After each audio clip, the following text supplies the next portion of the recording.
Hello student, A1 study गुरु में आपका स्वागत है। A1 tuition centre Bariyarpur Sitamarhi. Bihar board class 9th भारतीय वन एक्सरसाइज 14 बताने जा रहा है, जिसमें पार्ट 6 बताएंगे। 31 से ऊपर क्वेश्चन है, इससे पहले क्वेश्चन बता चुके हैं। चैनल का नाम हुआ A1 स्टडी गुरु मैप दिखाड़ सर। 31 से ऊपर क्वेश्चन है, उसका हम सोल्यूशन करने जा रहे हैं। उससे पहले कुछ हम फार्मूला का रिवाइज कर लेते हैं। जैसे घन में घन का भुजा यदि ए हो तो घन का विकर्ण बराबर हो जाएगा √3a। घन के आधार का विकर्ण हो जाता है √2a। घन का विकर्ण √3a या घन के विकर्ण आधार का विकर्ण हो जाएगा √2a।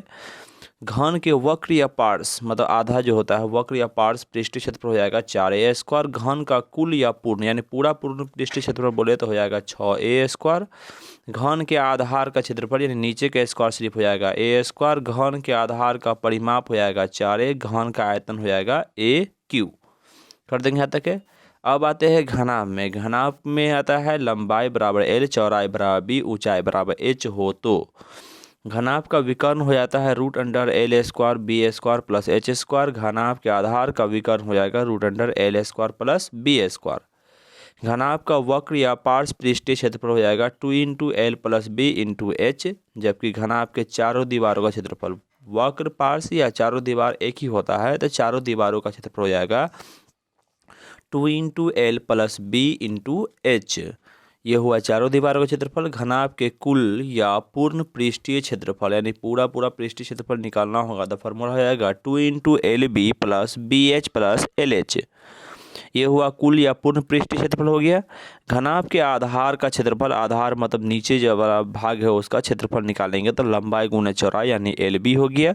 घनाभ के आधार का परिमाप हो जाएगा 2 × LB L प्लस B। जबकि घनाभ का आयतन हो जाएगा LBH, लंबाई गुना चौड़ाई गुना ऊंचाई। लो चलते हैं 31 नंबर सवाल में। सवाल में क्या देखा हुआ है कि एक परीक्षा भवन है। क्या है? एक परीक्षा भवन है जिसमें 120 परीक्षार्थियों के लिए बनाया गया है। एक परीक्षा भवन 120 परीक्षार्थियों के लिए बनाया गया है। मतलब एक परीक्षा भवन है, भवन में 120 परीक्षार्थी यानी एग्जाम देने वाले हैं 120 परीक्षार्थी के लिए है। प्रत्येक परीक्षार्थी को 5 मीटर स्क्वायर भूमि तथा 30 मीटर क्यूब स्थान दिया जाएगा। यानी जो एक विद्यार्थी को जैसे 120 परीक्षार्थी रखना है, लेकिन प्रत्येक विद्यार्थी ने एक विद्यार्थी के लिए 5 मीटर स्क्वायर भूमि यानी नीचे में जो जगह होगा वो क्षेत्र कितना होगा 5 मीटर स्क्वायर होगा। उसके लिए जो ऊपर तक ले ऊंचाई तक ले लेते हुए जो ये होगा क्या कहते हैं आयतन होगा कितना हो जाएगा 30 मीटर क्यूब होगा। यानी एक व्यक्ति के लिए नीचे फर्श पर जगह होगा 5 मीटर क्यूब, जबकि हवा में यानी पूरे ऊपर लेकर जगह हो जाएगा मेरा 30 मीटर क्यूब हो जाएगा। स्थान दिया जाता है, लिखा गया है यदि परीक्षा भवन की लंबाई और चौड़ाई 3:2 के अनुपात में हो तो उसकी लंबाई, चौड़ाई और ऊंचाई ज्ञात करें। यानी ज्ञात करना है।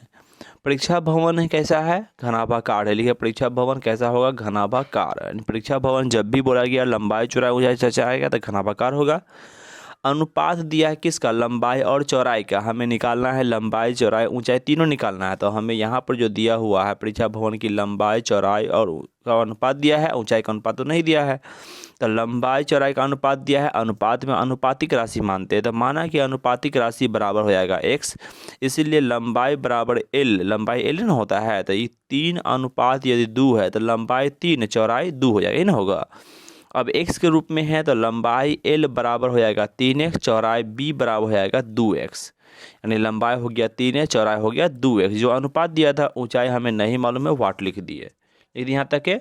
अब आता है कि एक परीक्षार्थी के लिए भूमि का भाग, यानी एक परीक्षार्थी उसमें बैठे हैं, उसमें भूमि का भाग कितना मिला है? तो 5 मीटर स्क्वायर। कितना मिल गया है? 5 मीटर स्क्वायर मिल गया है।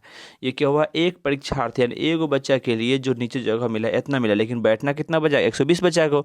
तो पूरा 120 बच्चा के लिए जगह नीचे उस भवन में होगा ना, तो इसीलिए 120 परीक्षार्थियों के लिए भूमि का भाग कितना हो जाएगा? 120 × 5 किए तो 600 मीटर स्क्वायर।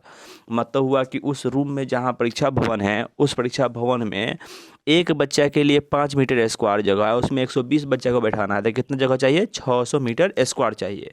और 600 मीटर स्क्वायर क्या चाहिए? नीचे का फर्श यानी ज़मीन चाहिए। और ज़मीन पर यानी हमें समझ में आ गया कि उस रूम का जो ज़मीन का क्षेत्रफल कितना है? 600 मीटर स्क्वायर है। नीचे जो ज़मीन का जो फर्श होता है वो फर्श क्या होता है? उस रूम का आधार है। क्या है वो? आधार है।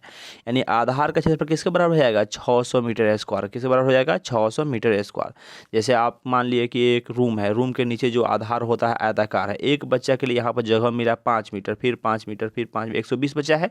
120 बच्चा के पूरा कितना हो जाएगा? 600 मीटर। 600 मीटर हो गया।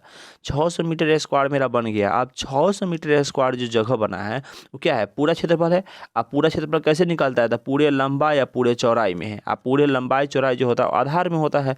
इसका मतलब ये पूरा जो 600 निकल गया है आधार का क्षेत्रफल है। तो यहाँ पर लिख दिए कि आधार का क्षेत्रफल कितना हो जाएगा? 600 मीटर स्क्वायर हो जाएगा। आधार का क्षेत्रफल कितना हो जाएगा? 600 मीटर स्क्वायर। आधार के क्षेत्रफल का फॉर्मूला होता है लंबाई गुने चौड़ाई, यानी LB होता है। तो आधार का क्षेत्रफल LB हो गया। तो आधार का क्षेत्रफल दिया हुआ है 600, पहले से निकाल लिए हम। तो 600 हो गया आधार का क्षेत्रफल, जबकि लंबाई को 3x, चौड़ाई को 2x, जो अनुपातिक राशि से माने हैं वो क्या हुआ? 3x गुने 2x कर दिए। 600 बराबर 3 दूना 6 और x गुने x किया तो x स्क्वायर। तो क्या हो गया? 6x स्क्वायर हो गया, जो 600 बराबर हो गया 6x स्क्वायर। अगला है कि अगर 6x स्क्वायर बराबर 600 है तो यहाँ 6 गुना में तो भाग में जाएगा, तो 600 बटा 6, यानी x स्क्वायर बराबर रह गया 6 गुना भाग में, तो 600 बटा 6 किए है तो x स्क्वायर बराबर भाग दिए तो कितना मर्द कटा है? 100 मर्द, तो हो गया 100। यानी x स्क्वायर बराबर हो गया 100। स्क्वायर हटेगा तो रूट लगेगा, यानी x बराबर हो जाएगा √100। x बराबर √100 का मान कितना हो जाएगा? तो √100 का वर्गमूल होता है 10, यानी x का मान कितना आ गया? 10 आया। x का मान 10 आया, अतः लंबाई L था वो 3x था, यानी 3 गुने 10 किया था आया 30 मीटर। चौड़ाई B बराबर 2x था, x मान 10 है तो 2 गुने 10 किया था आया 20 मीटर। लेकिन अभी भी ऊंचाई नहीं मालूम है, दो चीज़ निकला है, लंबाई 30, चौड़ाई 20, ऊंचाई हमें नहीं पता है। लेकिन एक और चीज़ दिया हुआ था, एक बच्चा के लिए आयतन। तो एक परीक्षार्थी के लिए आयतन कितना था? 300 मीटर क्यूब। कहा गया उस रूम में कि एक बच्चा बैठेगा ना तो उसके लिए पूरे आयतन जो होगा वो 330 मीटर क्यूब आएगा। तो अब एक बच्चे के लिए 30 मीटर क्यूब है तो 120 बच्चा ना बैठा है उसमें, तो 120 परीक्षार्थी के लिए आयतन कितना है? तो 120 से गुना कर देंगे तो 120 गुने 30 किया है 3600 मीटर क्यूब आया। यानी 120 बच्चा उसमें बैठा है, उसके लिए कितना हो गया? 3600 मीटर क्यूब पूरा कुल आयतन, यानी कुल आयतन है 3600 मीटर क्यूब आया। मतलब उस क्या है? उस रूम का यानी परीक्षा भवन का कुल आयतन हो गया। अर्थात परीक्षा भवन का कुल आयतन कितने बराबर हो गया? 3600 मीटर क्यूब हो गया। परीक्षा भवन का कुल आयतन का फॉर्मूला होता है लंबाई गुना चौड़ाई गुना ऊंचाई, यानी LBH। आयतन हुआ 3600 लिख दिया, बराबर लंबाई मेरा 30 है, चौड़ाई मेरा 20 है, ऊंचाई हमें नहीं पता है।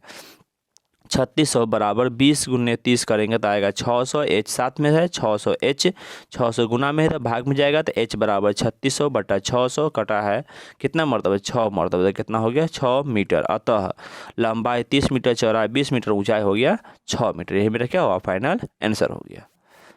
चलिए 32 नंबर देखिए, लिखा हुआ है एक हॉल 20 मीटर लंबाई 16 मीटर चौड़ाई वाला है। यदि उसके फर्श और छत के क्षेत्रफलों का योग चारों दीवारों के क्षेत्रफलों के बराबर हो तो हॉल का आयतन ज्ञात करें। यानी एक हॉल है जिसकी लंबाई दिया है 20 मीटर, चौड़ाई दिया है 16 मीटर, ऊंचाई हमें नहीं दिया है।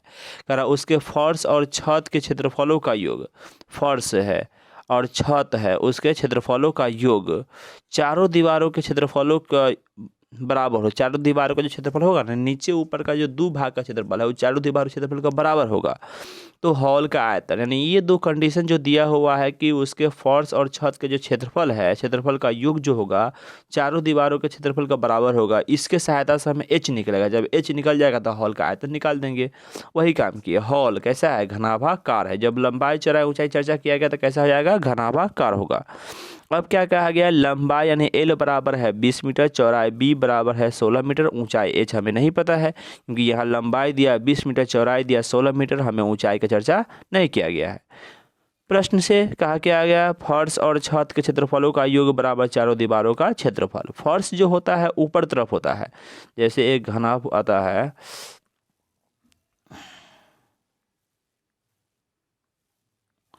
ये फर्श है ऊपर। फर्श में क्या होता है? लंबाई होता है और चौड़ाई होता है। नहीं, ये छत है और फर्श नीचे होता है। फर्श में क्या होता है, लंबाई और चौड़ाई होता है।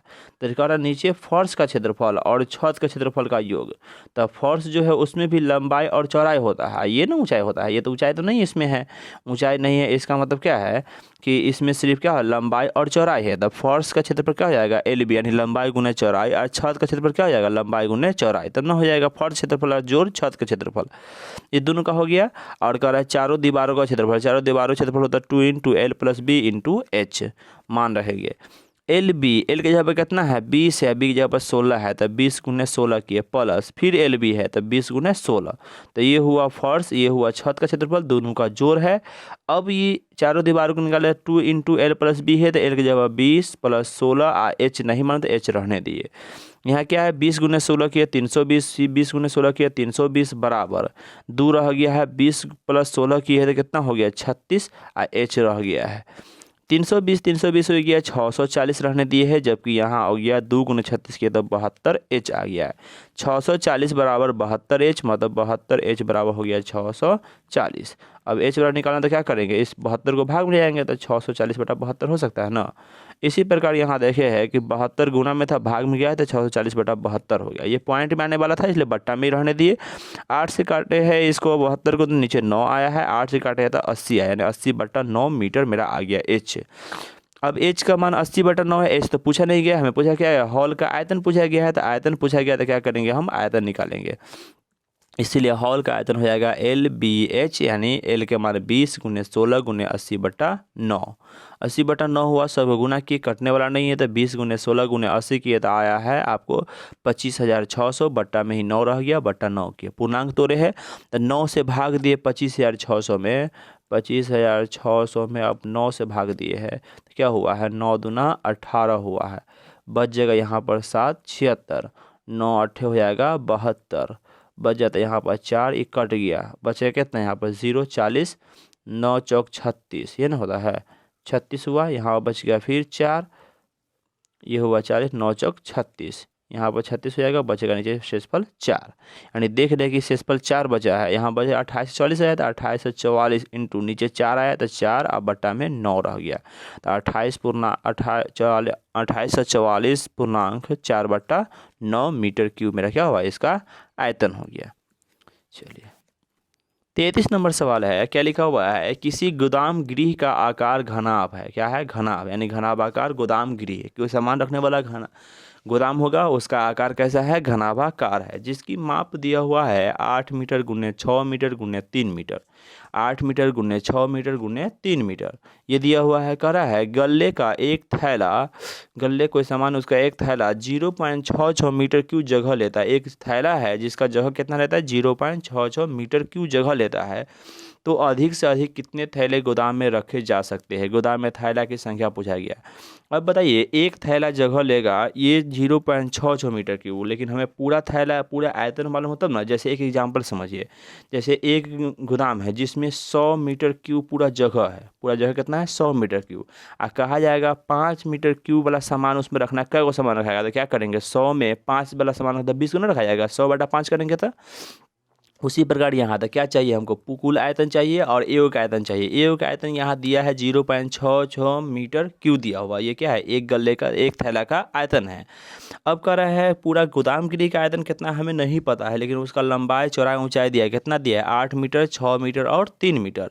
क्या कि गोदाम गृह घनाभाकार में लंबाई हुआ 8 मीटर, चौड़ाई 6 मीटर, ऊंचाई 3 मीटर। जब भी गुना के रूप में रहता है एगो लंबाई होता है, एगो चौड़ाई, एगो ऊंचाई होता है, ध्यान रखिएगा इसको। तो लंबाई 8, चौड़ाई 6 और ऊंचाई 3 मीटर, तो गोदाम गृह का आयतन हो जाएगा LBH, यानी 8 × 6 × 3, 8 × 6 × 3 के 144 मीटर क्यूब आ गया। इसीलिए एक थैला का आयतन है दिया हुआ है इसमें, क्योंकि ये तो गोदाम गृह का आयतन है 144 मीटर क्यूब ना आया है, एक थैला का आयतन है 0.66 मीटर क्यूब आया है। अब आया थैला की संख्या बराबर कुल आयतन में 0.66 से भाग देंगे, 44 में 0.66 से भाग दिए है तो लगभग आया 218.18 आ रहा है। हमें क्या कहा गया, गोदाम में थैला की संख्या रखना है। अब 218 का थैला रखा जाएगा, फिर भी थोड़ा सा जगह बच जाएगा, यानी 0.18 का मतलब वही होता है, 218 थैला रखाएगा, फिर 0.18 बचा हुआ है, इसका मतलब इतना जगह बच गया है। अब उतना में थैला रखाएगा नहीं रखाएगा तो उसको छोड़ देते हैं, तो क्या होता है 218 थैला रखाएगा, कुछ बाकी रह जाता, लिखा गया अतः अधिक से अधिक थैला की संख्या कितना हो जाएगा, 218 हो जाएगा। कितना हो जाएगा, 218 हो जाएगा। क्लियर है। 34 नंबर, ये थोड़ा बड़ा सवाल है, देखिएगा। एक कमरे की लंबाई 7 मीटर है। एक कमरा है जिसका लंबाई 7 मीटर है, चौड़ाई 6.5 मीटर है, ऊंचाई 4.5 मीटर है। लंबाई चौड़ाई ऊंचाई हमें पता हो गया। उसमें एक दरवाज़ा है, दरवाज़ा कितना है, 3 मीटर गुने 1.4 मीटर, यानी लंबाई 3 मीटर, चौड़ाई है 1.4 मीटर। 4 समान खिड़कियाँ है, कितना है, 4 वो खिड़की है जिसका प्रत्येक है 2 मीटर गुने 1 मीटर, यानी लंबाई 2 मीटर, चौड़ाई 1 मीटर की है। अंदर की तरफ की दीवारों जिनकी पुताई की जानी है, सिर्फ दीवार की पुताई की जानी, ऊपर का नहीं, का क्षेत्रफल ज्ञात करें। बी, पुताई का खर्च ज्ञात करें। यदि पुताई का दर 50 पैसे प्रति वर्ग मीटर है, 1 वर्ग मीटर का 50 पैसा खर्च हो रहा है, तो उसका क्या करना है, हमें खर्च निकालना है। पहला कंडीशन ये हुआ कि जो कमरा है वो कैसा है, घनाभाकार है। कैसा है, घनाभाकार है। लंबाई दिया है 7 मीटर, चौड़ाई दिया है 6.5 मीटर, ऊंचाई दिया है 4.5 मीटर। तो मतलब इतना समझिए कि पहले ये देखिए यहाँ पे एक कमरा है, ठीक है ना, एक कमरा है जो घनाभाकार है, इसी टाइप का मान लिया कमरा है, ठीक है ना। ये हुआ अंदर में, मान लिया अंदर का आकृति हुआ, ये अंदर की आकृति को हम छोड़ देते हैं। अब देखिए घनाभाकार ये कमरा बना हुआ है पहले से, जिसमें क्या कहा गया कि एक दरवाज़ा है 3 गुने 1.4, यानी वो दरवाज़ा लगा दिए। ये बात दरवाज़ा लगाएंगे तो दरवाज़ा का भाग क्या होगा, खुला हुआ होगा। कह रहा है कि 4 खिड़कियाँ हैं, एक खिड़की यहाँ पर लगा दिया, एक खिड़की यहाँ पर लगा दिया, एक खिड़की इस सामने लगा दिया, एक खिड़की इस सामने लगा दिया, ठीक है ना। खिड़की लगा दिया, खिड़की का भाग क्या होगा, पुताई में नहीं आएगा। इसका मतलब क्या है कि जब हमें पुताई करना हुआ, कह रहा अंदर की तरफ की दीवारों जिनकी पुताई की जानी है, इसको दीवार को पुताई करेंगे तो क्या होगा, दरवाजा इतना भाग पुताई नहीं होगा। क्या होगा, इतना भाग पुताई नहीं होगा। चारों खिड़की पर सिर्फ दीवार पुताई करना है तो चारों खिड़की पर क्या होगा, पुताई नहीं होगा। ये चारों खिड़की पर पुताई नहीं होगा, इसका मतलब क्या है कि चारों दीवारों का क्षेत्रफल निकाल लेंगे, उसमें से दरवाजा का क्षेत्रफल घटा देंगे, चारों खिड़की के क्षेत्रफल घटा देंगे, तो सिर्फ बचे हुए शेष दीवार का क्षेत्रफल बच जाएगा। ध्यान से सुनिएगा, हमें दीवार को पुताई करना, छत को और फर्श को पुताई नहीं करना है, तो सिर्फ चारों दीवारों का क्षेत्रफल निकाल लेंगे। उसके बाद ये दरवाज़ा जो देख रहे हैं, दरवाज़ा का भाग क्या करेंगे, हम हटा देंगे, यानी घटा देंगे। 4 खिड़की है जिसको पुताई नहीं करनी है, तो चारों खिड़की का क्षेत्रफल भी घटा देंगे। आज चारों खिड़की क्षेत्रफल घटा देंगे तो मेरा क्या हुआ, शेष भाग यानी दरवाज़ा के शेष भाग का, दीवार का शेष भाग का क्षेत्रफल निकल जाएगा, जिस पर हम पुताई करने वाले, उसी का क्या कहा गया, क्षेत्रफल ज्ञात करना है और खर्च ज्ञात करना है, कितना खर्च होगा। ठीक है। अब क्या किए, पहले हमें 4 दीवार क्षेत्रफल निकालना होगा, तो लिखे कमरा यानी लंबाई है 7 मीटर, चौड़ाई 6.5, ऊंचाई है 4.5। कमरे के चारों दीवारों का क्षेत्रफल हो जाएगा 2 into l plus b into h, जो चारों दीवारों का क्षेत्रफल का फॉर्मूला है। 2 इंटू एल के जगह मेरा कितना है, 7 है, प्लस 6.5 है, इंटू एच का मान मेरा 4.5 है। 2 रह गया, 7 गुने 7 जोड़ 6 किए तो 13.5 आया है। 6.5 किए तो 7 प्लस 6.5 किए तो 13.5, यहाँ पर 4.5 गुना में रहने दिए, सब गुना किए तो 121.5 मीटर क्यूब, नहीं क्षेत्रफल नहीं है तो स्क्वायर हो जाएगा, तो 121.5 मीटर स्क्वायर आ गया। मेरा क्या हुआ, चारों दीवारों का क्षेत्रफल हो गया। अब हम बताते हैं दरवाज़ा, क्योंकि चारों दीवारों में से दरवाज़ा और खिड़की को हटाना है। जैसे हम बताया है कि जो यहाँ पर है वो दरवाज़ा है, दरवाज़ा को हटाना होगा क्योंकि दरवाज़ा को पुताई नहीं करना है। यहाँ पर जो खिड़की है वो सब क्या है, पुताई नहीं करना है, तो खिड़की टाइप में पुताई नहीं करना है। तो दरवाज़ा का आयतन निकालेंगे तब ना, क्षेत्रफल निकालेंगे तब ना। दरवाज़ा हो कैसा है, आयताकार है। दरवाज़ा कैसा होगा, आयताकार, क्योंकि सिर्फ क्या होगा उसमें लंबाई और ऊंचाई होता है या चौड़ाई होता है। तो लंबाई हो जाएगा 3 मीटर, चौड़ाई हो जाएगा 1.4 मीटर। तो दरवाजा का क्षेत्रफल हो जाएगा एल बी यानी 3 गुने 1.4, तो हो गया 4.2 मीटर स्क्वायर हो गया। खिड़की भी आयताकार है जिसका लंबाई 2 चौड़ाई 1 है। क्या है कि वहाँ पर क्या लिखा हुआ है, 2 गुने 1 लिखा हुआ है। अब इसका मतलब है कि 2 गुने 1 जैसे ही लिखा हुआ है, इसका मतलब 2 लंबाई है, चौड़ाई 1 है। तो क्या कि लंबाई 2 हुआ, चौड़ाई 1 मीटर हुआ, तो खिड़की का क्षेत्रफल हो जाएगा एल बी यानी लंबाई गुने चौड़ाई 2 गुने 1 किया, 2 मीटर स्क्वायर आ गया।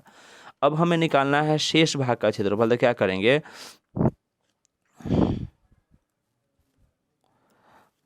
एक नंबर में शीर्ष दीवार का क्षेत्रफल कितना हो जाएगा, तो चारों दीवारों का क्षेत्रफल, 4 दीवार का क्षेत्रफल था, उसमें से क्या करेंगे, एक दरवाजा का क्षेत्रफल घटाएंगे और फिर 4 खिड़की का क्षेत्रफल घटाएंगे। 4 गुने एक खिड़की का क्षेत्रफल, मतलब एक खिड़की का क्षेत्रफल निकाल लेंगे, 4 से गुना करेंगे तो चारों खिड़की का क्षेत्रफल हो जाएगा। तो क्या किए, चारों दीवारों का क्षेत्रफल ले लिए, उसमें से घटाया क्या, तो एक दरवाजा का क्षेत्रफल घटा देंगे, उसके बाद 4 खिड़की का क्षेत्रफल घटा देंगे। अब क्या किए, चारों दीवारों का क्षेत्रफल मेरा हो जाएगा 121.5, घटाव किए एक दरवाजा का क्षेत्रफल हो जाएगा मेरा 4.5, तो माइनस 4.5 किए, माइनस घटाना और किसको है, 4 खिड़की को, तो 4 गुने एक खिड़की का 2 है, तो 4 गुने 2 कर दिए। दरवाजा का 121.5 रह गया आपको, नहीं पूरा चारों दीवारों का हो गया 121.5 हो गया, दरवाजा का 4.2 घटा रहे हैं, चारों खिड़की का मिलकर हो गया 8 मीटर स्क्वायर हो गया।